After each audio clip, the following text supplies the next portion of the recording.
अस्सलाम वालेकुम जी। लो जी इंग्लैंड फातिमा जुत्ती पा रही है क्योंकि आज असी जा रहे हैं माता जेडू 5 अप्रैल 2024 है जुम्मतुल मुबारक पढ़ा के और इत्थों असी हुण निकल पे हाँ। लो जी बच्चे दोवें बैठन लगे ने गड्डी दे विच ते इन्हां दोवां नूं असी हमेशा पिछू बिठाने क्योंकि दी वजह यह है कि ये फिर अगे तंग कर देन ते अगे मैं और मेरी बेगम होंदे क्योंकि मैं फिर सुकून नाल ड्राइविंग करदा। लो जी इत्थों हुण निकलन लगे हाँ ते इंशाअल्लाह बच्चे दोवें भी बैठ गए। हुण इत्थों इंशाअल्लाह निकलदे हाँ। आयतुल कुर्सी पढ़दे हाँ 3 दफा। दोनों नाच सुना।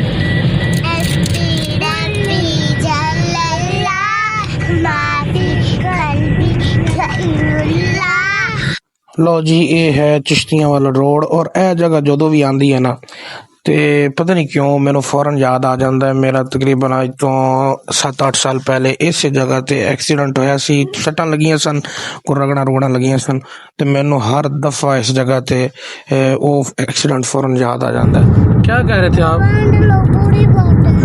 क्या बुरी बात है सर?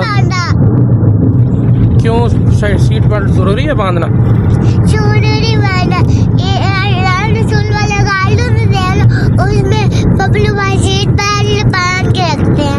अच्छा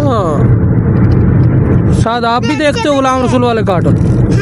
अच्छा अच्छे बच्चे हैं वो लोग। चलो अच्छे कार्टून वेखन दा कोई तो फायदा होया। मैं बच्चों दे आखन ते फौरन सीट बेल्ट ला ली। अच्छा कई लोग समझणगे भी पता नहीं अलामा साहब जड़ा ना आप ही कैमरा पकड़ के ते आप ही वीडियोस बना रहे ने, तो ये कैमरा जड़ा है पकड़ना ते वीडियो बनाना ये माशाअल्लाह मेरी वाइफ ज़ौजा मोहतरमा उन्हां दी मेहरबानी है कि चलो और नाल नाल मेरी हेल्प कर रही ने क्योंकि ड्राइविंग करदे होया ते कैमरा नहीं चलाना चाहिए, मोबाइल हाथ विच नहीं पकड़ना चाहिए और खासकर बच्चे नाल होन ते फिर ते जी वैसे भी हमाकत नहीं करनी चाहिए। तो इंशाअल्लाह असी अज जावांगे अपने गाँव माता जेडू, उत्थे कुछ घरां दे अंदर ईद दियां खुशियां तकसीम करके ते फिर इंशाअल्लाह वापस आवांगे। यह है जी साडा आबाई साडा सोहना शहर, मेरे ननिहाल ददयाल दा आबाई गाँव और जिथे मेरे अब्बू जान वड्डे होए, जिस शहर विच रहे हमेशा वो शहर है चिश्तियां। साडा आबाई घर साडा आबाई शहर खूबसूरत साडा प्यारा शहर चिश्तियां और खूबसूरत होने दे नाल नाल इस शहर में एजाज है कि इत्थे हजरत ख्वाजा किबला आलम नूर मोहम्मद महारवी रहमतुल्लाह अलैह आप दी मज़ार शरीफ है और ये आप दा शहर है और इंशाअल्लाह असी तुहानू महार शरीफ भी विखावांगे जेड़ा हजरत किबला आलम ख्वाजा नूर मोहम्मद महारवी दा शहर है, उन्हां दा आबाई गाँव है। लो जी आ गए महार शरीफ हजरत ख्वाजा किबला आलम नूर मोहम्मद महारवी रहमतुल्लाह अलैह दी नगरी है और महार शरीफ होने ते माशाल्लाह बहुत अच्छा और डिवेलप हो गया। कदे ये रोड बहुत ज़्यादा ख़राब हुंदा सी। जी महार शरीफ चो निकल आए हाँ और साडा जड़ा है ना जी पिछला रोड जड़ा चिश्तियां तो महार शरीफ है वो पहले बन गया सी, ये हुण दोबारा नवा बनया है महार शरीफ तो अगे माता जेडू तक और बड़ा अरसा तकरीबन 15-20 साल ये रोड टुटिया रहा। साडे कोल पहले खैबर गड्डी आंदी सी एक पुरानी जी और उस बाद फिर महराना होंदियां सन साडे कोल, फिर महरान जिहड़ी सी ना वो जदों असीं ओहदे ते आवना ना इस पासे कि अबू जी आखना ओ की करिए साडी ते गड्डियां दा भी असर हो जांदा जदों आइए वो जंप लगने। यह है जी नूरपुरा, इहदा पुराना नाम है खोतीपुरा, इसनूं हुण भी कई लोग खोतीपुरा आखदन ते इस तरह नहीं कहना चाहिए। जो नूरपुरा नाम रख दिता गया तो नूरपुरा ही कहना चाहिए है।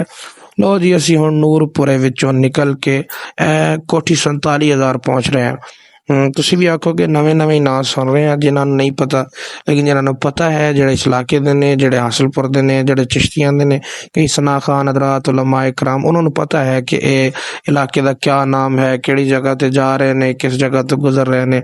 है जी कोठी 47,000। ए जी असी एक घर विच पहुंचे हाँ, इत्थे कुछ ईद दियां खुशियां सन साडे कोलों जिहड़ी असी उन्हां तक पहुंचाणियां सन, पहुंचा के लो जी साद हुसैन अपनी जुत्ती पा रहा है। लो जी बच्चे गड्डी विच बैठन लगे ने और इन्हां दी जिद है सानू अगों बिठाओ जी। साद कहंदा मैनू बाबा गोद विच बिठावे ते ये कहंदी मैनू मम्मा बिठावे, लेकिन इंज ते नहीं ना हुंदा, इन्हां नूं दोवां नूं पिछे ही बिठाना है। लो जी ये दोवें बैठणगे पिछे इथों निकल के गए फुफी के घर जाके बच्चों ने बिठाया उत्थे छोड़ के लो जी अपने कज़न के नाल निकल गए महफिल वास्ते जिथे मेरा बयान से परे वेख रहा थी। मैं कहा उरे वेख। हुण असीं गए जनाब मेरे अबू जान दे मुर्शिद पीर सैयद साबिर हुसैन शाह साहब बुखारी ते ओह हुण मेरे कज़न तो पुछ रहे ने क्योंकि ओहदा खाद बीज का कारोबार ओहदे कोलों पुछ रहे ने बई क्या रेट है। ये जी असीं महफिल ते पहुंच गए। इत्थे अफजल सुल्तानी साहब ने नात खान ने चिश्तियां दे ओह भी आए सन। मैं फौरन पहुंचया बयान शुरू कर दिता। ए जी लोग ने जड़े सुनन वास्ते आए सन उथे लो जी असी हुण इथों निकल पे वापस निकले माता जेडू तो और ए मेरे दोवें शहजादे मेरी एक शहजादी मेरी गुड़िया मेरा गुड्डा इथों दोवें असी इकट्ठे निकले सारे और चल पे। फिर दोबारा 3 दफा आयतल कुर्सी पढ़ के फूंक मारी ते इथों निकल पे। भी घरों निकली है या अबू जी का फोन आ जाए कि कितने होते सी आखे जी असीं वापस निकल रहे हैं तो फौरन आखते ने बेटा आयतल कुर्सी पढ़ो और आखन के 3 दफा पढ़ो। शायद क्यों गिलास नीचे करते हो आप? बोलो, बोलते नहीं हो। क्या कहा है? फिर जी असीं पहुंचे चिश्तियां हजरत अल्लामा मौलाना इरशाद ज़ीशान कादरी साहब सामने साडा इंतज़ार फरमा रहे ने। फिर इन्हां कोल हो के मेरी बेगम साहबा ने उन्हां दी अम्मी दा शुक्रिया अदा किया। अगले दिन मैं चिश्तियां आया मेरी तबीयत खराब सी और उन्हां दी अम्मी जान ने मेरे वास्ते खिचड़ी बनाई और अलामा साहब ने मेरा बहुत ख्याल किया। मेरे नाल हॉस्पिटल गए मेरा बहुत ख्याल किया। उतों जी असीं निकल पे वापस हुण हासिलपुर की तरफ। ये जी है हासिलपुर वाला रोड। असीं जा रहे हैं वापस इंशाअल्लाह तकरीबन आधा घंटा 35 मिनट या 40 मिनट के अंदर इंशाअल्लाह असीं हासिलपुर पहुंच जावांगे और घर खैर आफियत नाल इंशाअल्लाह पहुंचांगे। ये जी रस्ते के अंदर साद हुसैन सौ गया तो लैन फातिमा ने ओदा सर अपनी गोद विच रख लिया। वेखो बहन भाई का कैसा प्यार है। लो जी असीं हासिलपुर पहुंच गए अपने घर के बाहर मस्जिद थाने वाली दी बाहर। ए जी बच्चे दोवें सुते हुए ने भाइयों ने बुलावांगे उठा के घर ले जावांगे। बड़ी मेहरबानी शुक्रिया साडा व्लॉग वेखण वास्ते।